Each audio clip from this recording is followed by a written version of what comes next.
सवाल, बिहार में तेजस्वी यादव यात्रा पर निकले हुए हैं, क्या लग रहा है मतलब इस बार के लिए चुनाव लड़ेगी? ये हमारा यात्रा कोई पहला यात्रा नहीं है। इससे पहले भी ये वोट बचाओ अधिकार यात्रा जो चला है हमारा, जो आपने देखा होगा राहुल यादव के साथ, तो उसमें किस तरह से जन सैलाब उमड़ा रोड के ऊपर।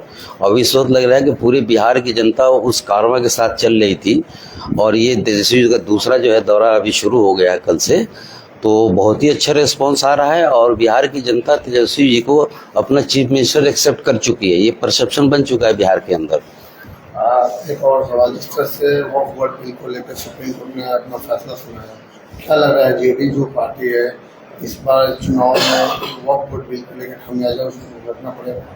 नहीं, देखिए ये बहुत ही इम्पोर्टेंट मुद्दा है। आपने बड़ा अच्छा सवाल लिया, क्योंकि परसों ही इसके ऊपर जजमेंट आया, एक इंटरिम जजमेंट आया हुआ है। तो सुप्रीम कोर्ट के अंदर भी है कि वक्फ बिल का जो मसला चल रहा है कानून को, वो तो रद्द तो कर नहीं रही है। अब तक फाइनल फैसला उसके ऊपर आ जाना चाहिए।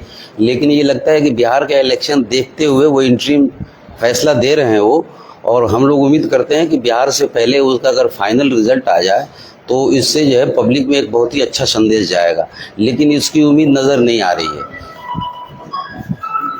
जिस तरह से मुसलमानों का लोग गुलबंद कर रहे हैं, लेकिन अभी की अगर युवा की बात करें तो वो एमआई के साथ है, लेकिन आप लोग एमआई से गठबंधन करने के पक्ष में नहीं है, क्या कहें? एमआई असदुद्दीन ओवैसी साहब की जो पार्टी है वो चाहते हैं कि महागठबंधन के साथ हम जुड़े, लेकिन उनको आखिर साथ क्यों नहीं लाया जा रहा? नहीं, देखिए वो जिस तरह से कोई गठबंधन होता है तो पार्टी के शीर्ष नेता मिलते हैं, आपस में बात करते हैं, अपना क्या उनके मुद्दे हैं और उसको उस हिसाब से रखा जाता है। तो असदुद्दीन ओवैसी साहब का मकसद जो है महागठबंधन में शामिल होने का नहीं है। उनका मतलब ये है कि हम किसी तरह से मुस्लिम वोटों का बिखराव कर दें। भाई आप कोई किसी के यहाँ आप जा रहे हैं किसी चीज़ से गठबंधन करने के लिए किसी पार्टी के साथ, तो आप ढोल नगाड़े के साथ जाएंगे। तो ये सब चीज़ें वो उन्होंने चिट्ठी लिखी, अख्तरुल ईमान साहब गए, वो अपना ढोल बाजा लेके वहाँ थ्रेट कर रहे हैं। भाई एक पार्टी के साथ आप गठबंधन कर रहे हो कि उस पार्टी को थ्रेट कर रहे हो आप। पहले भी उनके बयान टीवी के ऊपर आ चुके हैं कि जो 4 एमएलए इधर को आ गए थे उनके, जो 2020 में जीते थे, तो इन्होंने कहा कि इनका हम 40 लेंगे। एक तरफ आप ये बयान दे रहे हैं, शीर्ष नेता से आप मिल नहीं रहे हैं। आपको अगर गठबंधन करना है तो जाके हमारे माननीय लालू प्रसाद यादव जी से बात करना चाहिए, तेजस्वी यादव से बात करना चाहिए कि आपका कार्यकर्ता जा रहा है, कोई प्रवक्ता जा रहा है। तो ये सब सिम्टम्स अच्छे नहीं है। उनको जो है मीडिया में हाइप चाहिए और वो किसके बैकिंग पर काम कर रहे हैं ये बिहार के मुसलमान माइनॉरिटी के लोग अच्छी तरह से समझ रहे हैं। और जहाँ तक आपने भागीदारी की बात करी, तो एमवाई का इक्वेशन तो कोर वोटर है भारतीय जनता पार्टी, इसका आरजेडी का, और शुरू से रहा है। बीच में ये इक्वेशन कुछ कमज़ोर हुआ। अब इधर नीतीश कुमार के साथ कुछ शिफ्ट हुआ है 2020 के अंदर, लेकिन नीतीश कुमार जी ने बिल्कुल छलावा किया है मुसलमानों के साथ। वक्फ बोर्ड में आपने देख लिया, वहाँ उनके जो नेता पार्लियामेंट में किस तरह की बहस कर रहे थे, और हमारे साथ टोपी पहन के अवतार पार्टी कर रहे हैं, हमारे अवतार पार्टी में आ रहे हैं और पीठ में पीछे से छुरा मार रहे हैं वक्फ बिल के अंदर। अगर ये चाहते नीतीश कुमार तो वक्त का बिल अब तक का उस पर कोई ना कोई सोल्यूशन आ गया होता। लेकिन ये तो मुसलमानों को धोखा दिया इन्होंने, और मुसलमान इस वक्त समझ गया है। और जो 18% मुसलमान की बात कर रहे हैं इस वक्त एकजुट है, उसमें जुआ है और सारी बिरादरी एक साथ है, उसमें कोई बिखराव नहीं है। और हम लोगों को 2025 में हमारी सरकार बनती महागठबंधन की नजर आ रही है। अखिलेश सवाल भी इसको लेकर काफी नाराजगी रहती है एमआईएम को लेकर, क्योंकि नहीं बोलते हैं पार्टी से, और ऐसे में नौजवान तबके इसको कह रहे हैं कि इस बार हम लोग एमआईएम के साथ हैं, जिस तरह से चर्चाएं चल रही है। उनका कहना है कि हमेशा हमारी आवाज़ एमआईएम उठाने का करती है, असदुद्दीन वैसी हमारी आवाज़ उठाते हैं, लेकिन वोट हम आरजेडी करते हैं। कैसे नहीं, एमआईएम की जहाँ तक आप बात कर रहे हैं तो ये हैदराबाद की पार्टी है, बिहार में कोई इनका बेस नहीं है। वो 2025 में वहाँ सीमांचल के इलाके में मुस्लिम वोटों को डिस्टर्ब किया इन्होंने, इनके 5 एमएलए आ गए थे वहाँ से। और आप लोगों को ये भी मालूम होगा, आप लोग तो मीडिया में है, कि सिर्फ 12,500 वोट से हमारी सरकार 2020 में बनते बनते रह गई थी। और 5 एमएलए इन्होंने वहाँ से अपने जिताए और वहाँ 18 सीटों के ऊपर डिस्टर्ब किया। भाई सबको अगर जोड़ के हम लोग 12,500 वोट का करते हैं कि हमारी सरकार बनी हुई थी। तो इसको लेके जो आपकी माइनॉरिटी में जो युवाओं की बात कर रहे हैं, सच्चर कमेटी का रिपोर्ट आया। सच्चर कमेटी के रिपोर्ट में क्या आया हुआ कि बिहार हिंदुस्तान के मुसलमान एसटी एससी से भी नीचे चला गया है। आज 2% भी हमारे युवा नौकरी में नहीं है मुसलमानों की। तो मुसलमानों के साथ तो सदा छलावा हुआ है, बहुत तो निचले स्तर पर इस वक्त पहुँच गए हैं। फिर उसके बाद रंगनाथन कमीशन का रिपोर्ट आया, उसने कहा कि भाई कैसे इनको अपलिफ्ट किया जाए। अब उसमें एक रंगनाथन कमीशन की रिपोर्ट में लिखा हुआ था कि कम से कम 15 यूनिवर्सिटी मुसलमानों के लिए अलीगढ़ और मुस्लिम यूनिवर्सिटी और जामिया मिल्लिया इस्लामिया की तरफ पे खोला जाए, तब ये आके जो है लेवल पर ये मेंटेन करेंगे और समाज में सोसाइटी के साथ बराबरी का हक मिलेगा इनको। क्या हुआ उन रिपोर्ट का? वो वहीं पड़ा हुआ है, कभी टेबल नहीं हुआ वो। एक आखिरी सवाल, मौलाना गुलाम नबी बलियावी प्रोसेस के साथ थे वक्त बोर्ड के, लेकिन जैसे ही उनको आयोग में जगह मिली फिर खामोश। फिर जरा रिपीट करिए, सवाल समझने में आप। गुलाम नबी बलियावी, मौलाना गुलाम नबी बलियावी प्रोजेक्ट के साथ थे वक्त बोर्ड को लेकर के। जी जी। लेकिन उसके बाद भी उनको जो है माइनॉरिटी आयोग का उनको अध्यक्ष बना दिया गया, अल्पसंख्यक आयोग का। देखिए, उससे पहले ये मौलवी साहब ने वो इमारत शरैया के ऊपर नीतीश कुमार के पुलिस को लेके अटैक किया था मौलाना उस रहमानी साहब के ऊपर। वो पूरे पटना में उस दिन वहाँ फुलवारी शरीफ के सारे लोग पहुँच गए, वहाँ इमारत शरैया को बचा लिया ना, तो वहाँ भी वो हंगामा करने के मूड में थे वो। तो कुछ लोग जो है भाड़े के टट्टू हैं, उनको एक मुद्दा दिया जाता है कि आपको समाज के अंदर क्या चीज़ फैलाना है। तो ऐसे लोगों से अब इस वक्त जो है वक्फ बोर्ड को लेके मुसलमान एकजुट है। 18% मुसलमान हमारा इस वक्त महागठबंधन के साथ है और हमें उम्मीद है कि इस बार एक मुश्त वोट पड़ेगा और ये हमारा कारवां निकला है। हम इस काम को भी देख रहे हैं, जगह जगह जा रहे हैं, बहुत अच्छा रिस्पांस मिल रहा है और लोग इस पर सवाल कर रहे हैं हमसे। जो आप सवाल कर रहे हैं ये लोगों के जहन में है, लेकिन उसका जवाब हम लोग दे रहे हैं, लोग उसको मुतमईन हो रहे हैं उससे।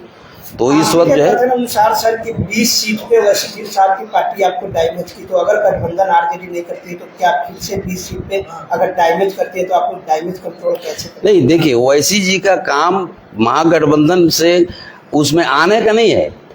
उनका अगर काम महागठबंधन के साथ आने का होता तो हमारे शीर्ष नेता से बात करते। दिल्ली में रहते हैं आप, राहुल गांधी जी के पास जाते, आप तेजस्वी जी के पास जाते, लालू जी के साथ तो बहुत ज़बरदस्त आपका रहा है पिछले 2020 के इलेक्शन में। आपने जाकर उनसे बात की? मेरा ये सवाल है मीडिया के थ्रू, आपने उनसे हमारे शीर्ष नेता से बात करी? आप वहाँ ढोल नगाड़ा लेके जा रहे हैं। अगर शादी में कोई आपको नहीं बुलाएगा, आप उसके यहाँ ढोल नगाड़ा लेके चले जाएंगे, हमें काट दो, हमें काट दो। भाई ये देखने को तो ये जनता देख रही है, पढ़े लिखे लोग हैं, इस चीज़ को समझ रहे हैं। भाई जो भी गठबंधन होता है तो शीर्ष नेता ही तो मिलते हैं ना, आप दूसरे में। आप हमें बता दीजिए कब ओवैसी साहब ने ये महागठबंधन के नेताओं के पास गए कि हमें आप इसमें शामिल करिए? आज तक नहीं हुआ है। इलेक्शन 1-2 महीने रह गए हैं। आप मानते हैं कि ओवैसी साहब बिहार में मुसलमानों को बेखताब करने की एक साजिश कर रहे हैं अपना? बिल्कुल भाई, इस वक्त तो बीजेपी अपने कुछ ए टीम, बी टीम, सी टीम लगा रखी है और पूरा 2025 का इलेक्शन जो है इस वक्त माइनॉरिटी फोकस है। जो 18% वोट पर ही इलेक्शन चल रहा है बिहार के। जिस पार्टी को देखिए, बीजेपी अपना बता रही है, कोई कह रहा है कि नहीं ये मेरे साथ हैं, कि मुस्लिम वोटों का बंटवारा हो जाए, या 18% वोट 2-2, 3-3, 4-4% में बट जाए और फिर जो रिजल्ट आता है, जो पिछले इलेक्शन में आपने देख लिया, जैसे हमने बताया आपको कि 18 सीटों पर वहाँ नुकसान हुआ हमारा, जो हमारी सरकार बनते बनते रह गई 2020 में। जिस तरीके से आप ओवैसी पार्टी को बी टीम कहते हैं और लोग कहते हैं, लेकिन और पार्टियां चुनाव लड़ती है, तो जैसा कि लोगों का कहना है कि और पार्टियां चुनाव लड़ती है तो नहीं है, सिर्फ ओवैसी साहब लड़ते हैं तो बी टीम कहलाते हैं। नहीं, खाली बी टीम की बात नहीं हो रही है, बी टीम भी है, सी भी है, डी भी है। तो सब पार्टियां, सबका अधिकार है अपना चुनाव लड़ने का, वो लड़ सकते हैं। लेकिन ये 2025 का इलेक्शन बहुत क्रूशियल इलेक्शन है। ये देश की दिशा और दशा को दोनों को तय करेगा। ये सेंट्रल गवर्नमेंट की सरकार भी बिहार के इलेक्शन के ऊपर डिपेंड करती है, क्योंकि बिहार की धरती कोई मामूली धरती नहीं है। जो भी बदलाव हुआ इस बिहार की धरती से ही हुआ। जेपी आंदोलन यहीं से चला, अंग्रेजों के बिहार से ही निकाला गया, गांधी जी का जो 26 चंपारण से चला। अब ये मोदी सरकार को भी जो है बिहार से एक ऐसी शक्ति उठ रही है महागठबंधन की कि जो इनको दिल्ली से भी उखाड़ फेंकेगी। तो ये सब देखते हुए बिहार का इलेक्शन बहुत इंपॉर्टेंट है। हर पार्टियां अपने लगी हुई हैं और जनता भी इस चीज़ को समझ रही है। जिलाध्यक्ष जी कुछ और भी बात करते हैं? हाँ, आज ही एक मिनट ले लीजिए। सर को लगा दीजिए, बस शॉर्ट में लीजिएगा क्योंकि हम लोग नाश्ता नहीं किया। आप अपनी बात रख लीजिए, कर लीजिए। हाँ, तो बहुत सारा आप लोग कार्रवाई लेके चल रहे थे, कार्रवाई के सवाल। जी बताइए। आप कह रहे हैं मुस्लिमों को एकजुट निकले हुए, मगर वोट यात्रा हो या तेजस्वी जी की यात्रा, यहाँ पर कहीं भी तो मुस्लिम चेहरा नजर नहीं आते हैं उनके गाड़ियों पर। 2% वाले मुकेश सहनी साहब रहते हैं, कोई मुस्लिम का एक चेहरा भी उनके साथ नहीं रहता। भाई देखिए, जो यात्रा निकली वोट चोर गद्दी छोड़, उसमें तो शीर्ष नेतृत्व हमारे तेजस्वी यादव जी थे, कांग्रेस से राहुल जी थे, सैनी जी थे, तो सब कोई उस वैन में नहीं आ सकता है ना, उस जीप में सब कोई नहीं आ, लेकिन पीछे यात्रा में सारे लोग थे, ऐसी बात नहीं है। ज्यादा तो सवाल कर रहे थे हमारे मुस्लिम के एडमिट नहीं तो गाड़ी के अंदर आप लोग जाके बैठ लीजिए उनका, लेकिन सारे लोग थे, ऐसी बात नहीं है। मुस्लिम का सारे जो नेता थे सब थे, यात्रा में थे। हाँ, उस पर नहीं थे, जीप पर सिर्फ जो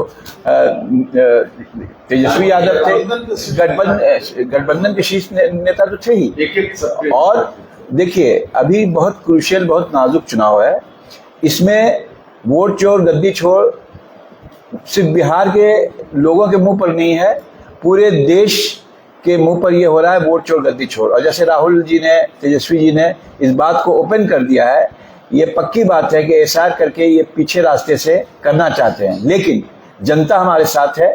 अभी भी आरजेडी बिहार की सबसे बड़ी पार्टी है। थोड़ा सा जो चूक हो गया, पता नहीं क्या चूक हुआ, रिजल्ट भी निकला 10, 11, 12 बजे रात में, तो वो तो जीते हुए थे। इस बार भी जीतेंगे और बिहार की धरती पूरे देश को ये बताएगी कि कैसे चुनाव लड़ा जाता है, और ये जीत के रहेंगे तेजस्वी जी, लालू जी। और इन्होंने सामाजिक न्याय की हमेशा बात की है लालू जी ने। लालू जी वो शख्स हैं जिन्होंने उस दौर में भी गरीब रथ चलाया गरीबों के लिए, कि वो भी एसी में चलेगा। वो कहते थे कि जो हवाई चप्पल पहनने वाला है वो एसी में चलेगा, हवाई जहाज में चलेगा। उनकी ये सोच थी। पिछड़ा, दलित, अल्पसंख्यक सबको लेके चलते थे, सिर्फ मुसलमान और यादव नहीं है, यादव मुसलमान तो है ही है, उसके अलावा पिछड़ा दलित को भी उन्होंने जोड़ा, रजक और कौन कौन बहुत सारे लोग हैं। मैं तो लालू जी के साथ, जेपी मूवमेंट से साथ उनके साथ साथ रहा हूँ। ये अलग बात है कि मैं मैनेजमेंट का प्रोफेसर हूँ, लेकिन हमारी सोच भी समाजवादी है। और पाशा साहब के नेतृत्व में हम लोग सब निकले हुए हैं। 22 जिलों की यात्रा हम लोग कर रहे हैं, आधा से ज्यादा हो चुका है और आधा भी होगा, और ये सफल है। सब लोग का रिस्पांस हम लोग को मिल रहा है, बड़ा अच्छा है। तेजस्वी जी इस बार मुख्यमंत्री बनेंगे, ये आप हमारी बात मुजफ्फरपुर की धरती से नोट कर लीजिए। ले लो।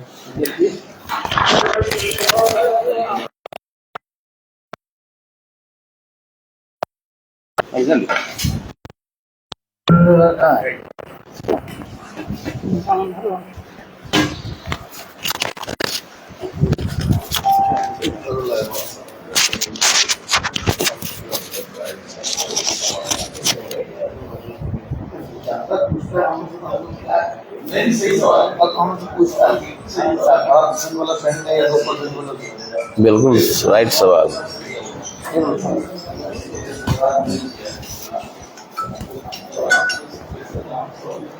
जी, कारवां में निकले में क्या कुछ मकसद है चुनाव में? हम लोग का एक जो कारवां निकला हुआ है धर्मनिरपेक्ष और सोशल जस्टिस पे है, और ये कारवां करीब 8वां जिला ये मुजफ्फरपुर है, और सारी जगह हम लोग को फुल रिस्पांस मिल रहा है। इस कारवां के थ्रू जितने भी समस्याएं हैं सुनने को मिल रही है, उस समस्याओं का हम लोग जवाब भी दे रहे हैं। और जो हालात अभी देश के चल रहे हैं, जो बिहार के चुनाव हैं, इस चुनाव में सारे देश की जनता और बिहार की जनता फिलहाल इस चुनाव में मूड बना चुकी है कि महागठबंधन की सरकार बनानी है, और 20 साल की एक खटारा सरकार को उखाड़ फेंकना है, और माननीय तेजस्वी जी के नेतृत्व में पूरे देश प्रदेश की जनता सरकार बनाने के वोट में है।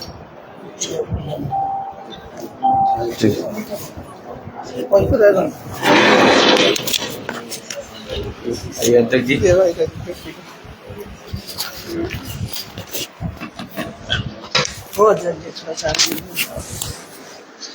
कितना आगे से हो जाएगा? ये पीछे जो अब आप चाहिए अब जी। कल हम लोगों के बीच